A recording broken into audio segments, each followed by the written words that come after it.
Hello! Cast your mind back to the heady days of 1985. Well, unless you weren't born then. Never cast your mind back to a time before you were born. You may see the very face of God itself. And God hates that. Anyway, 1985 was a year where this man was famous. Davey Allison. There he is, with his hat and his moustache. Looking a bit Nigel Mansell, actually, if you remember him. And I tell you what, old Davey Allison here was an American race car driver. You probably guessed that from the whole winner's circle and, checkered flag stuff there. I believe he was a NASCAR driver, which is something I don't really understand. I think it's like the thing where they drive around really, really, really fast in big circles. There's probably a lot more to it than that. The only way you ever see NASCAR actually portrayed in the American media that you get over here is they use it as a kind of shorthand for the fans are hillbillies for some reason. I don't know what happened there. Maybe a NASCAR fan upset everybody in the media once 20 years ago. But the fact remains, Davey Allison was a bloody good NASCAR driver and made his own chili with beans. Davey's own recipe, everybody.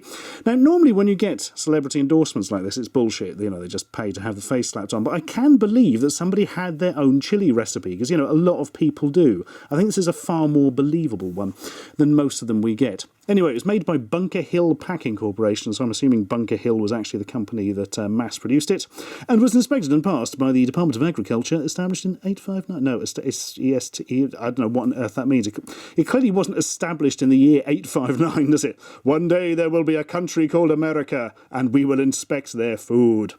And, my God, that would be weird. Ingredients: water, hooray! Beef, hooray! Pinto beans, catsup, ketchup, I've seen The Simpsons. Tomato paste, flavourings, modified mood starch. Oh man, feeling really down today. Gonna have some modified mood starch to make me happy. Dehydrated onions, Tabasco sauce, specifically name drop there, wheat flour, salt, garlic and vinegar. To heat, empty contents in the saucepan. I can probably guess that bit off. I've enjoyed my own special chili recipe since I was a kid. Now you can enjoy that same great chili taste in your own kitchen. Thanks, Davey Allison. So, who wants to hear about the tragic death of... Who wants to hear the tale of Darth Plagueis the Wise? No, the tragic death of Davey Allison.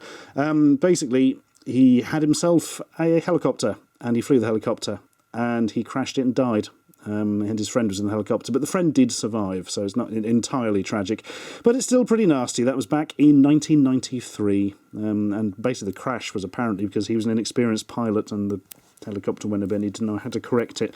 Seems to be the official word in it, which is all very sad. And very reminiscent, actually, of Colin McRae, who was a Scottish rally driver, very famous for the, Colin McRae rally and Colin McRae dirt games. Codemasters publish on all the different console formats. And PC as well, probably. I can't remember. Who died in a helicopter crash flying it himself in the year 2007, wasn't it? That was much worse, though, wasn't it? Because he had like a very young son, like 5 years old or something, on board, and he died as well, and like 2 family friends were killed. And in fact, I believe that was from inexperience, wasn't it? The crash investigation basically said he was like flying too low for basically no reason, like he was showing off or something. Awful. And like his licence had been expired for a couple of years. Basically, it was bad news for Colin McRae and bad news for Davey Allison. Look, here is an official Ashens public service announcement. If you are a racing driver of any type, do not buy and fly your own helicopter.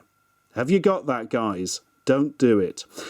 Dearie me. Well, anyway, tragedy over. This chili's 30 years old. That may prove to be a minor tragedy, but yeah, it looks odd on there. The beans look very large. Maybe it's a very small bowl.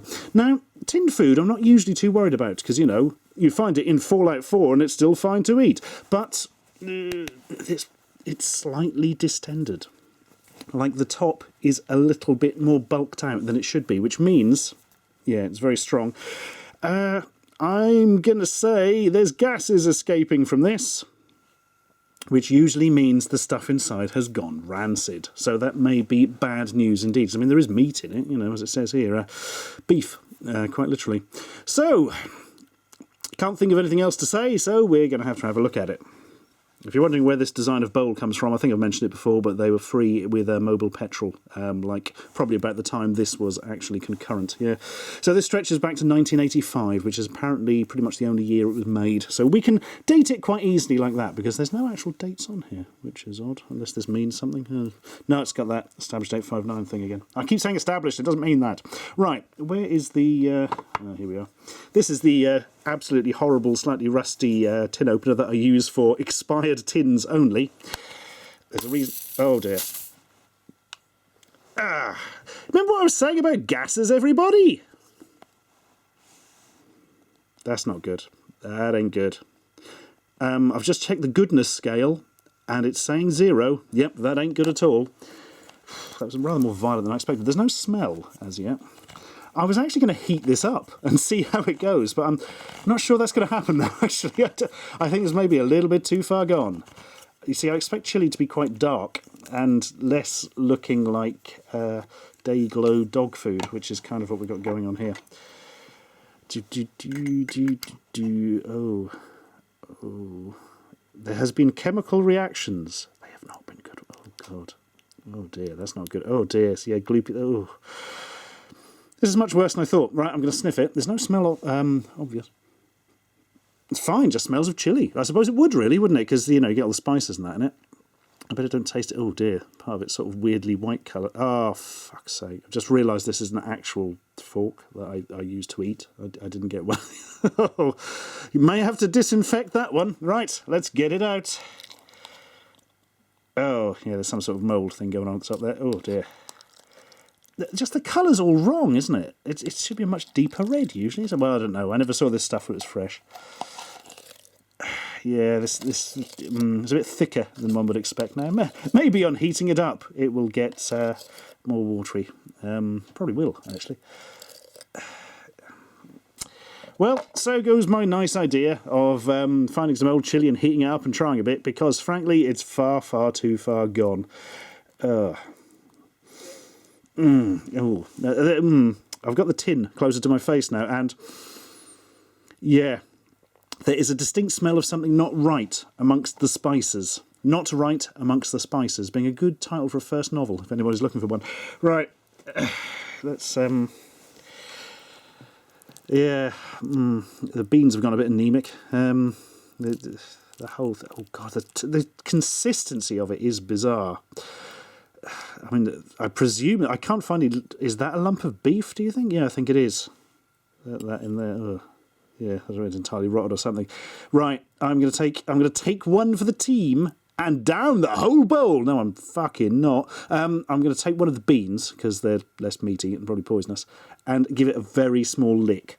I'm not going to ingest any of the bean or any substantial amount of the sauce. Sorry to ruin your Schadenfreude there, but I don't want to die before I've made next week's video, because it's going to be an interesting one. Ooh. Woohoo! Wow. Oh dear. There it is. Right. So yes, started off with quite a pleasant... I think Davey's chili would have been a pretty bloody good chili, actually. It had a really nice... had a little bit of kick to it, but a sort of decent flavour. Unfortunately, the massive undercurrent of rot is not so good. It does taste of something mouldy.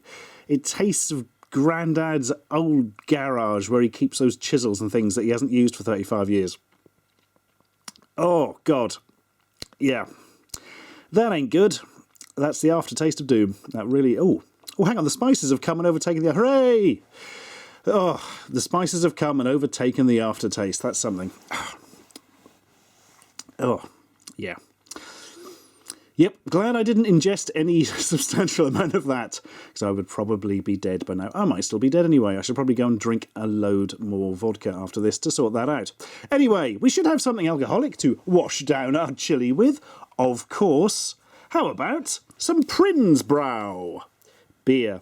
It's the only one brewed with pure Alaska water. You fucking hear that? I know what you're doing, running up and down the road, speaking to your mates, going, ooh, there are 3 beers brewed with pure Alaska water. You're full of shit. This is the only one. The only one. You fucking hear me. There'll be trouble. There will be trouble if you keep repeating it. That was the tagline for Brau beer. It was seen at the time to be quite explicitly confrontational and was too large to fit on the posters, but they went with it anyway, and that could be why the Brau brewery went bust after 3 years. They started making this lager in 1976, and they stopped in 1979 when they all went home and didn't have jobs anymore. So that's a bit of a shame, really, isn't it? There's not much on the can. Contents 12 fluid ounces, 0.355 litres. That's it. Brau, Alaska, Incorporated, Anchorage. And that's your lot. Nothing really on the tin. It's fortunate, in a way, that they did go bust after a 3-year period, so that means we can exactly date it. So this is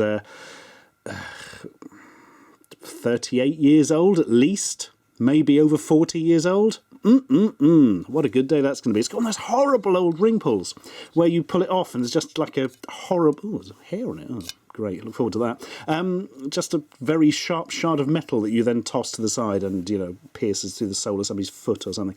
Now, there may be confusion here, so we shall clear that up. There is another beer called Brau, which I believe has been made since the 70s, but it's made by Heineken Italy. So it's kind of an Italian lager, and it's infamous for being really super watery. I mean, like, watery as piss. It's like drinking gnat's piss, basically, the Italian one. This one, I have no idea, because obviously it's, you know, quite old and was only made in Alaska for a period of 3 years, about 40 years ago. So it's got a little bit less people drinking it at the moment. Ooh, there's some horrible thing stuck to... Oh, that's come off a can, isn't it? Oh, anyway, better stop putting it off. Let's get the tasting glass. It's a very small wine glass. It's not one I usually use. Right. Is it still fizzy, do you think? I'm going to take that as a yes. Oh, shit, son. Not on the sofa. Not on the sofa. It's gone on the sofa. Bear with me a second.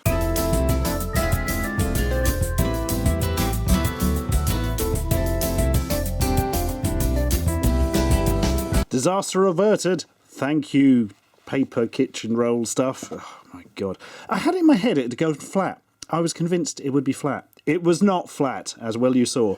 Anyway, here is the mighty can. And there is the weird little face with an upset mouth these things used to make. See, there's the eyes. See, there's the mouth. All right, that's all right. I'll pour it out. I was going to say there's a good colour to it, but of course, that could be because it's completely and horrifyingly gone off. Yeah, it has the look of... imagine some piss, like in a catheter bag or something, and there's quite a lot of blood in it. And then there's little foreign bodies, and basically the person it came from is dead. Yeah, I'm not... Yeah, yeah. Looks more like fizzy orange juice now. God, I've got no idea what colour it was originally, but I'm assuming probably not that. It smells... Interesting, quite hoppy, as you would expect from a lager, but also there's a little edge of something else to it. Yeasty, almost. That's probably whatever's in it. That's now probably massively poisonous. Right, I'm going to sip a very small amount. I'm just going to check I have my neat liquor bottle nearby to help kill germs. Yes, I do, right. Oh. Oh, that's weird. Do you know... if somebody gave me like a bean-boozled bean or something and said, what is this flavour? And it tasted exactly like this, I would say rotten lager. It just basically tastes of lager and rot. It really does. The taste of rot. That should be the title of my autobiography. Anyway, so today we've learned that, well, tins don't keep things fresh forever, whether they be food tins or lager tins. There we are. Let's try and put a positive spin on it and pretend we've learned something. Well... if you're interested in a quick competition, I am going to hide this on the beach at Great Yarmouth, and if it sticks right into the bottom of your foot, send me an email and you win 5 pence.